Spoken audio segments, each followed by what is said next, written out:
Channel YouTube Kipoin Cerita mempersembahkan kisah Nabi Musa dan hujan katak di negeri Fir'aun. Di zaman dahulu, di negeri Mesir yang sangat megah, hiduplah seorang raja bernama Fir'aun. Ia memiliki istana besar, pasukan kuat, dan harta yang melimpah. Tetapi sayangnya, Fir'aun sangat sombong. Ia bahkan berkata kepada rakyatnya, bahwa dirinya paling berkuasa. Di negeri itu juga hidup seorang nabi yang mulia, yaitu Nabi Musa. Allah mengutus Nabi Musa, untuk mengajak Fir'aun dan rakyat Mesir menyembah Allah, dan berhenti berlaku zalim. Namun Fir'aun menolak. "Aku tidak akan mendengarkanmu, Musa," kata Fir'aun dengan marah. Rakyat Mesir yang mengikuti Fir'aun, juga ikut mengejek Nabi Musa. Mereka tidak mau beriman, dan terus berbuat sombong. Padahal Nabi Musa sudah mengingatkan dengan lembut. "Janganlah kalian sombong, Allah Maha Kuasa, atas segala sesuatu," kata Nabi Musa. Tetapi mereka tetap keras hati. Suatu hari, Allah menurunkan peringatan kepada kaum Fir'aun. Sungai berubah aneh, cuaca menjadi sulit, dan kehidupan mereka mulai terasa tidak nyaman. Namun mereka masih juga tidak mau berubah. Hingga akhirnya, datanglah sebuah kejadian, yang sangat mengejutkan.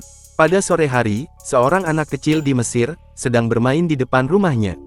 Tiba-tiba, seekor katak melompat, di dekat kakinya. "Ah, cuma seekor katak," pikir anak itu. Namun beberapa saat kemudian, datang lagi 2 katak, lalu 5, lalu 10. Tak lama kemudian, ratusan katak memenuhi jalan. Katak-katak itu melompat kemana-mana. Ada yang masuk ke halaman rumah, ke dapur, bahkan ke atas meja makan. Penduduk mulai panik. "Kenapa kataknya banyak sekali?" teriak seorang warga. "Astaga, di rumahku juga ada katak," kata yang lain. Katak-katak itu terus berdatangan. Malam harinya, keadaan menjadi semakin kacau. Di dalam rumah-rumah penduduk Mesir, terdengar suara katak berada di mana-mana. Ada katak di bawah kursi. Ada katak di dalam kendi air. Ada katak di tempat tidur. Bahkan saat seseorang membuka panci makanan, penduduk Mesir tidak bisa tidur, dan beristirahat dengan tenang di dalam rumah. Baru saja memejamkan mata, seekor katak melompat ke kamar mereka. Saat ingin makan, katak muncul di atas roti. Saat ingin mandi, katak memenuhi bak air. Seluruh negeri dipenuhi suara katak. Koak, koak, koak. Anak-anak menangis. Orang dewasa kebingungan. Semua merasa hidup mereka tidak tenang. Keesokan harinya, beberapa penduduk datang menemui Fir'aun. "Wahai Raja, lakukan sesuatu," kata mereka. "Tolong usir katak-katak itu." Fir'aun sangat kesal. Ia tidak suka melihat rakyatnya panik. Ia lalu memanggil Nabi Musa.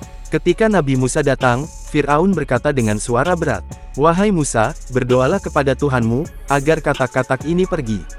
Jika azab ini berhenti, kami akan mempertimbangkan perkataanmu." Nabi Musa memandangi mereka, dengan tenang. "Apakah kalian benar-benar akan beriman, dan berhenti berbuat zalim?" tanya Nabi Musa. Beberapa orang mengangguk cepat. Iya, tolong hilangkan katak-katak ini." Lalu Nabi Musa berdoa kepada Allah. Tak lama kemudian, perlahan-lahan katak-katak mulai pergi. Jalanan menjadi sepi, rumah-rumah kembali bersih. Penduduk Mesir merasa lega. "Syukurlah," kata mereka. "Mereka bisa tidur lagi. Mereka bisa makan dengan tenang lagi." Namun sayangnya, setelah keadaan kembali nyaman, Fir'aun dan para pengikutnya, malah kembali sombong dan angkuh. Mereka lupa kepada Allah. Mereka lupa janji mereka, kepada Nabi Musa. Nabi Musa merasa sedih, melihat hati mereka yang keras. Padahal Allah telah menunjukkan kekuasaannya, dengan jelas dan nyata.